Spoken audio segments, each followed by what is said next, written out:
Kitchen யூசேஜுக்கு kitchen rack கூட சேர்த்து இந்த போர்ட்டபிள் சீலிங் மிஷினும் வாங்கியிருந்தேன். கிச்சன் ரேக்கோட வீடியோ லிங்க் வந்து சேனல் நேம்க்கு கீழே கொடுத்துருக்கேன்.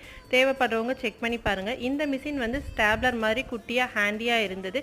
இதுக்கு மேலே வந்து 2 பட்டன் இருக்குது. பெரிய பட்டன் வந்து பாக்கெட்டை சீல் பண்ணுறதுக்கும், சின்ன பட்டன் வந்து பாக்கெட்டை கட் பண்ணுறதுக்குமே கொடுத்துருந்தாங்க. சைடில் வந்து ஆன் ஆஃப் ஸ்விட்சும், அப்புறம் அது கூடவே சார்ஜ் பண்ணுறதுக்கு வந்து டேட்டா கேபிளுமே கொடுத்துருந்தாங்க. கூடவே ஒரு மேக்னெட்டிக் ஸ்டிக்கருமே கொடுத்துருக்காங்க. இது மிஷினில் ஸ்டிக் பண்ணிவிட்டு நம்ம எடுக்கிறதுக்கு ஈஸியாக ஃப்ரிட்ஜில் இந்த மாதிரி பேஸ்ட் பண்ணி வச்சுக்கலாம். சீலிங் மிஷின் சீல் பண்ணுறது ரொம்பவே அழகாக சீல் பண்ணுது. ஆனால் இதில் என்ன ஒரு பெரிய ட்ராபேக்னா, நம்ம லேசாக வச்சு சீல் பண்ணோம்னா ஃபுல்லாக பேஸ்ட் ஆக மாட்டேங்குது. அங்கங்கே சின்ன சின்ன கேப் விழுகுது. நல்லா அழுத்தி பிடிச்சி சீல் பண்ணால் மட்டுமே பேக்கெட் ஃபுல்லாக சீல் ஆகுது. அதே போல் சார்ஜ் கம்மியாக இருக்கும்போது சீல் பண்ணோம்னா அங்கங்கே கேப் விழுகுது, ஃபுல்லாக சீல் ஆக மாட்டேங்குது. சார்ஜ் ஃபுல்லாக இருக்கும்போது மட்டும்தான் பர்ஃபெக்டாக சீல் ஆகுது.